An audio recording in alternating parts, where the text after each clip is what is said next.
어린아이가 첫걸음을 뗄 때 부모는 이 뒤에서 따라가면서 지켜봅니다. 혹시 넘어질까 싶어서 두 팔을 벌린 채 한 걸음 뒤에서 따라가는 그 부모의 이 모습을 뭐라 설명할 수 있을까요? 아마도 이 선하고 인자한 모습이 이런 모습이 아닌가 생각이 듭니다.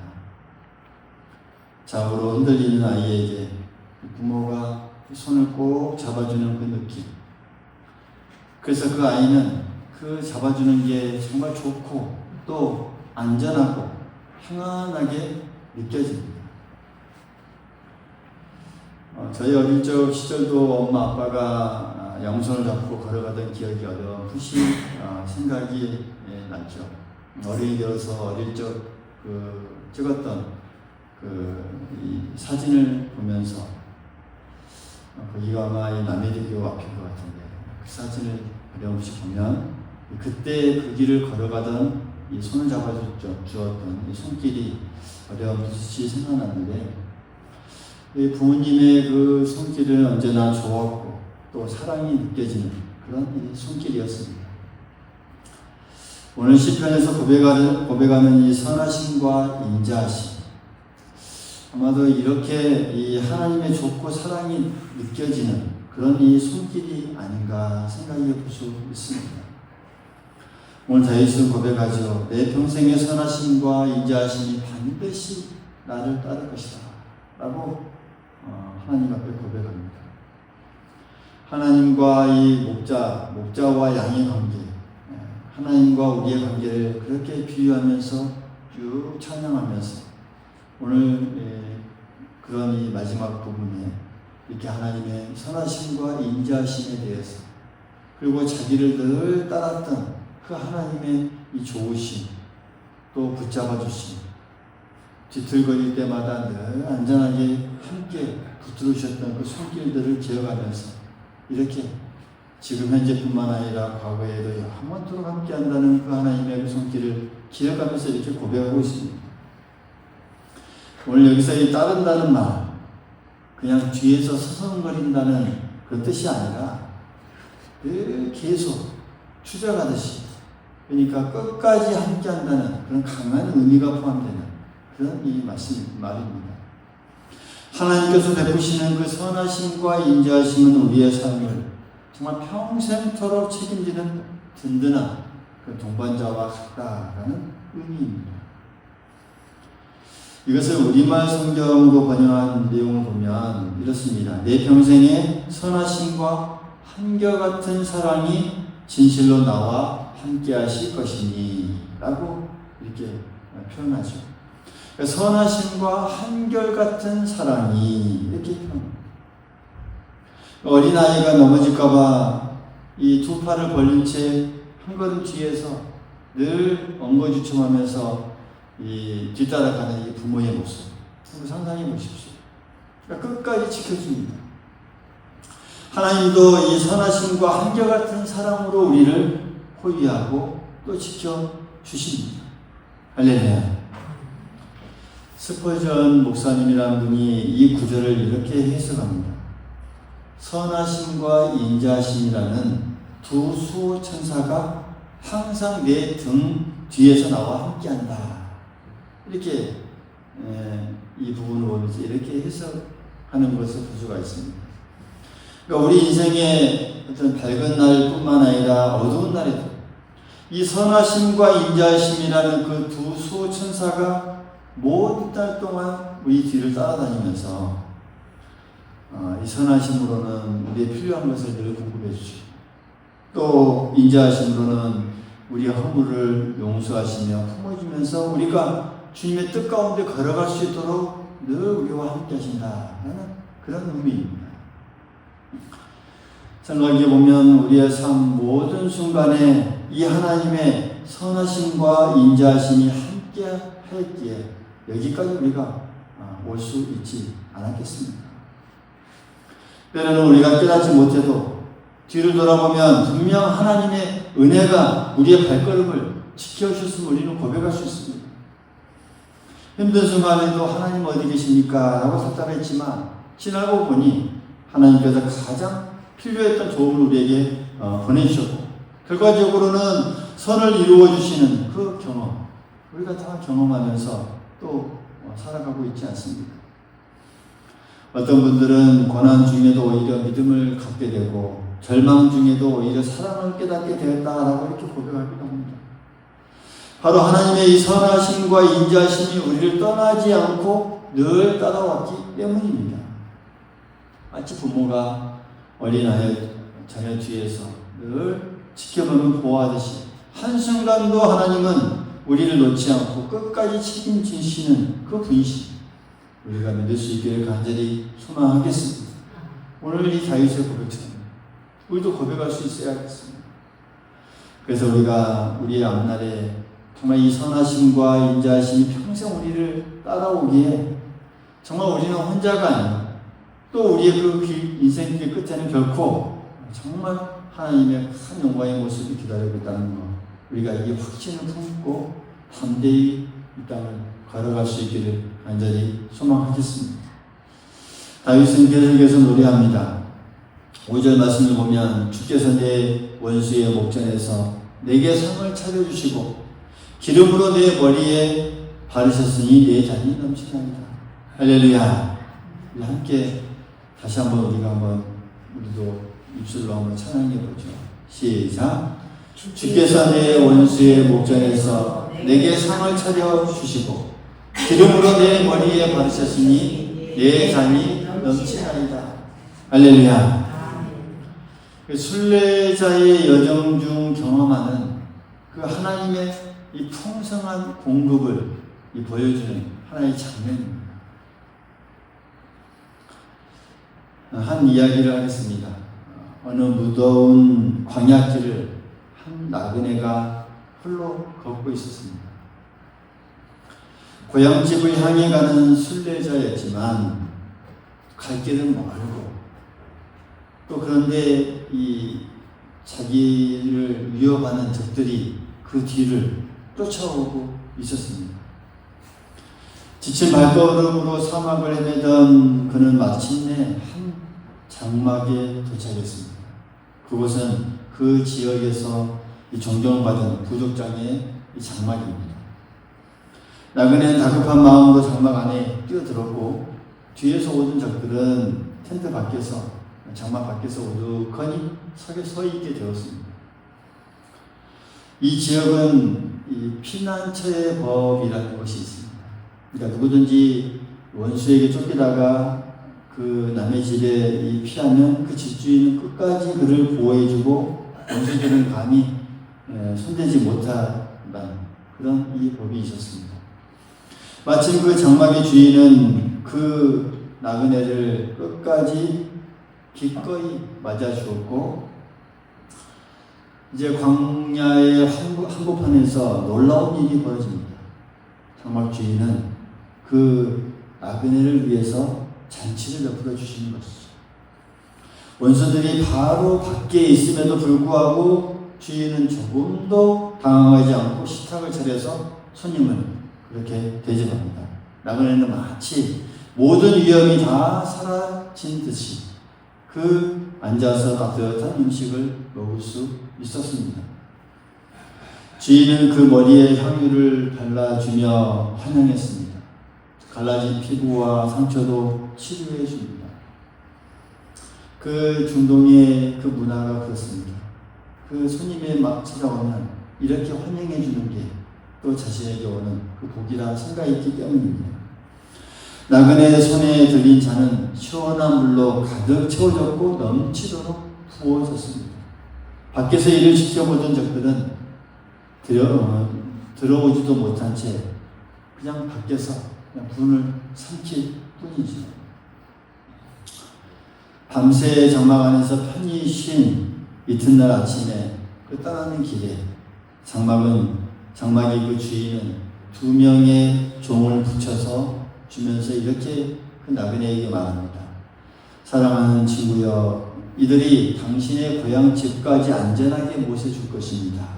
라면서 이 나그네는 감사한 마음으로 길을 떠났고 두 이 동행의 이 보호 아래서 무사히 자기 집으로 도착하게 됩니다. 여러분, 이 이야기를 들으면서 뭘 느낍니까? 오늘 5절의 이 말씀 우리가 어렴풋이 회상하면서 우리가 그려 나아갈 수 있습니다.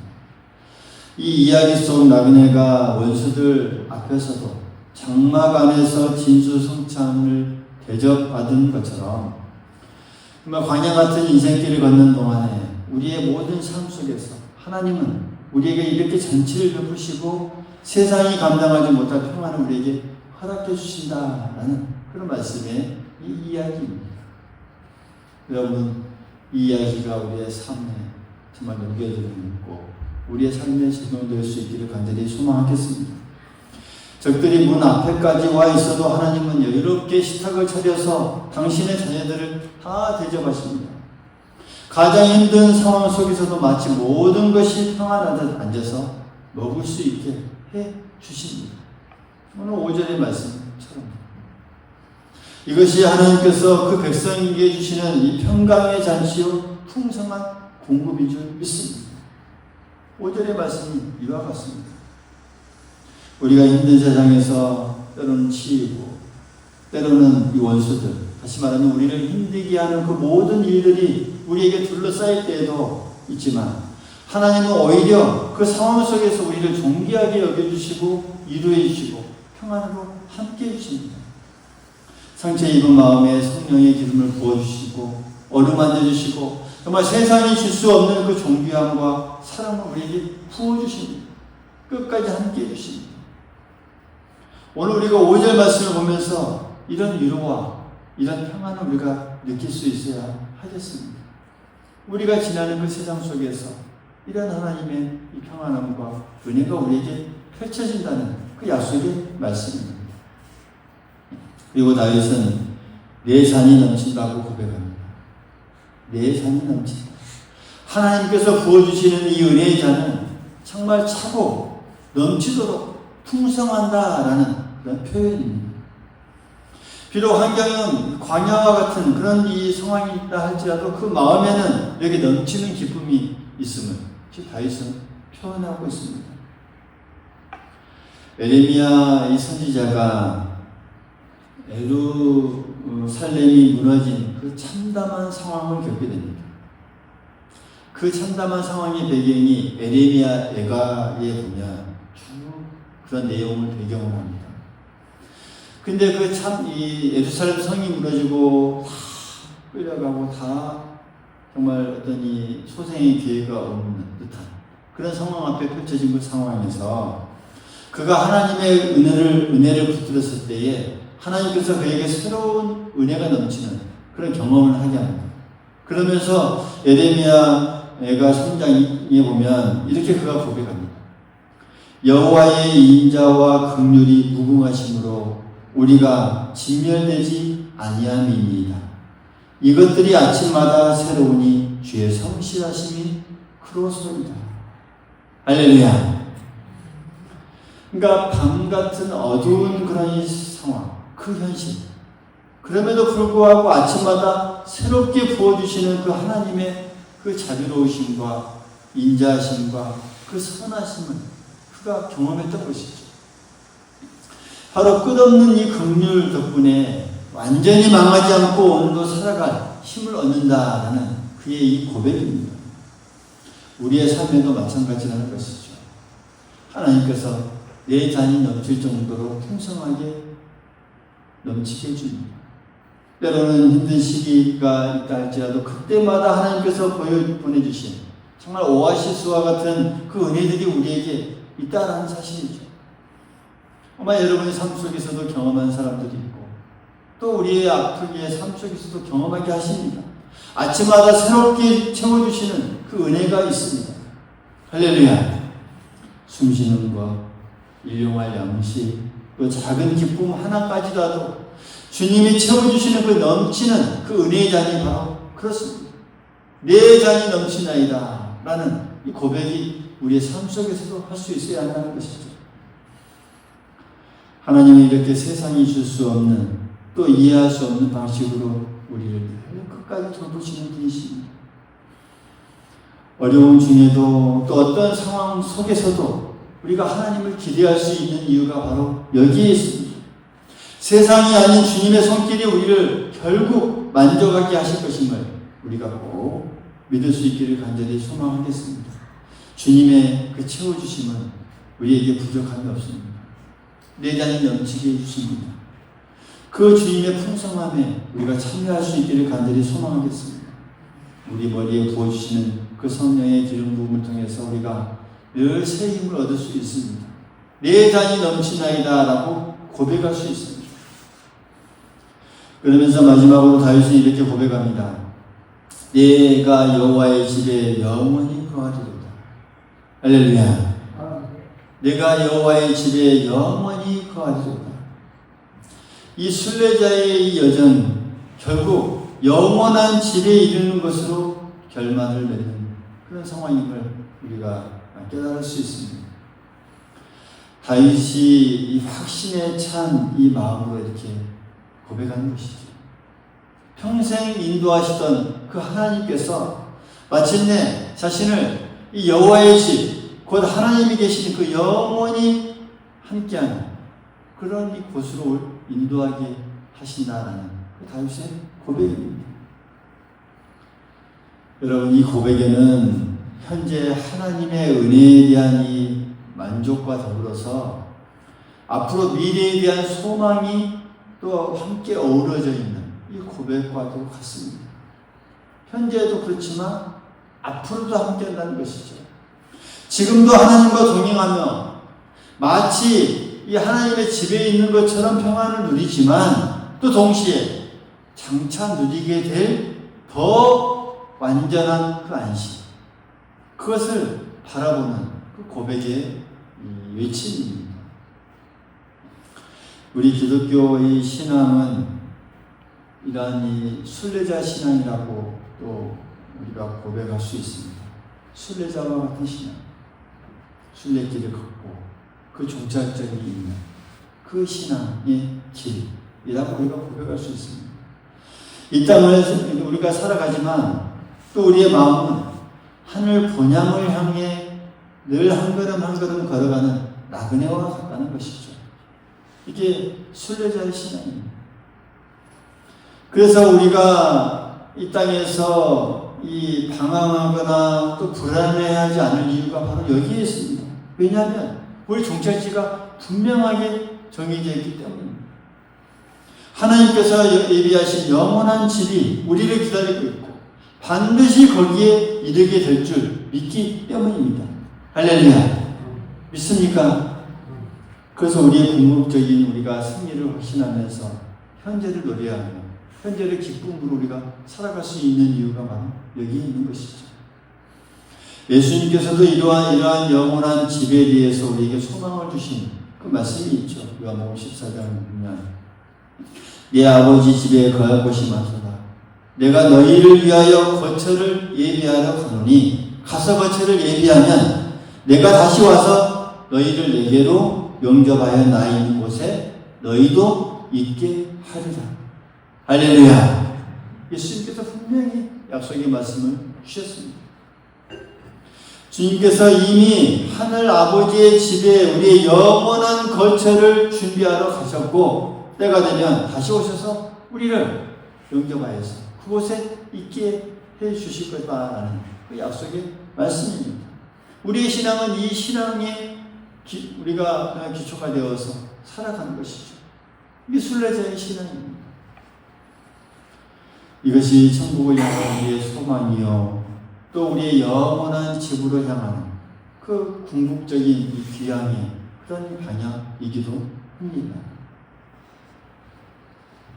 한평생 아프리카에서 선교 사역을 하면서 은퇴하고 그 선교를 마친 한 노년의 선교사 부부가 이제 사역을 마치고 고국으로 돌아오게 되었는데 마침 그 배에는 아프리카에서 사냥 여행을 마치고 귀국하는 그 대통령도 함께 타고 있었다고 합니다.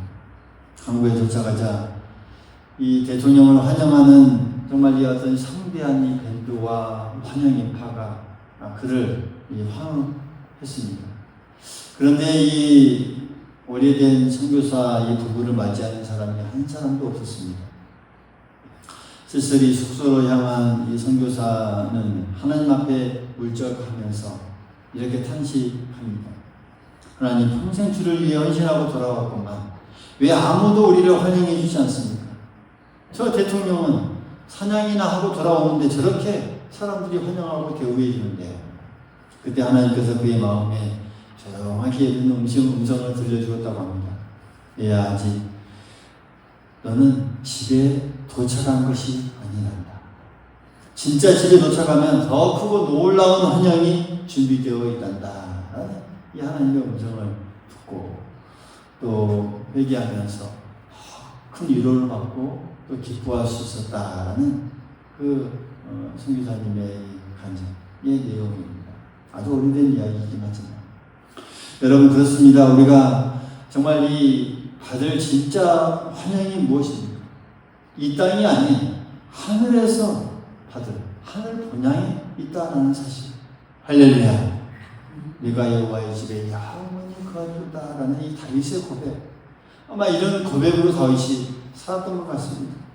세상에 이 우리를 대접하지 않아도 우리가 너무 서운하지 말아야 할 이유가 여기에 있는 것이죠. 우리는 아직 집에 완전히 돌아온 것이 아니고 하나님 아버지께서 계신 영원한 집에 이를 때까지 우리는 단지 믿음으로 달려갈 뿐입니다. 그곳에 향해 나아갈 뿐입니다.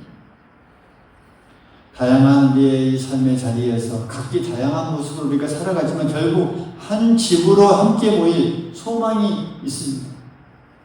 그 집에서 우리 영원토록 선하심과 인자하심이 함께하는 그 하나님과 함께 거하게 될 거라는 이 믿음의 이 신앙의 모습.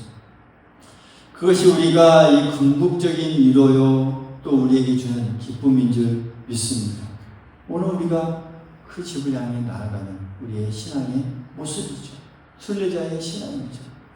여호와의 집에 영원히 살리로다라는 이 다윗의 고백이 우리의 고백 가운데 늘 함께할 수 있기를 간절히 소망하겠습니다.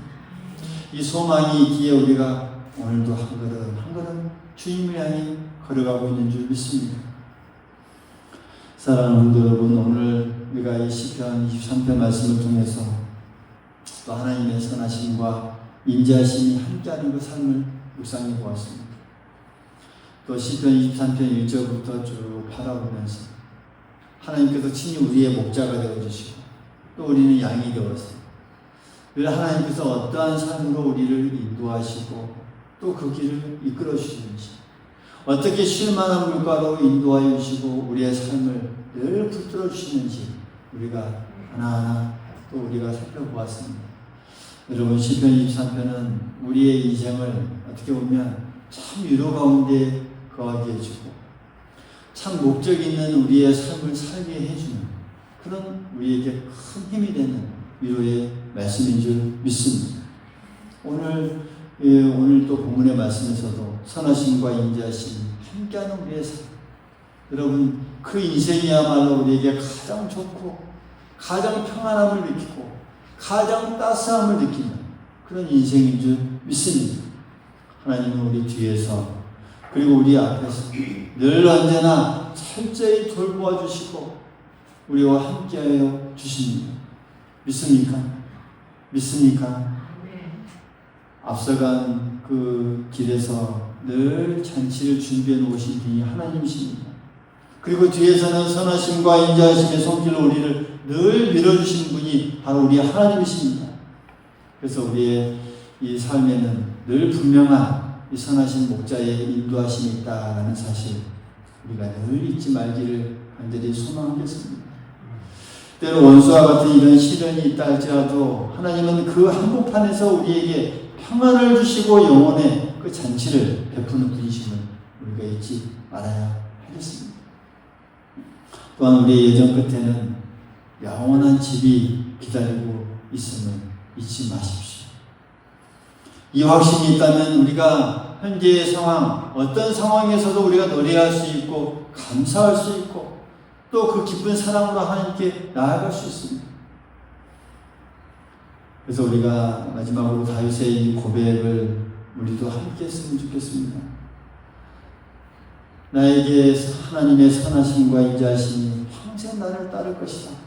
내가 여호와의 집에 영원히 살겠습니다. 라는 이 고백.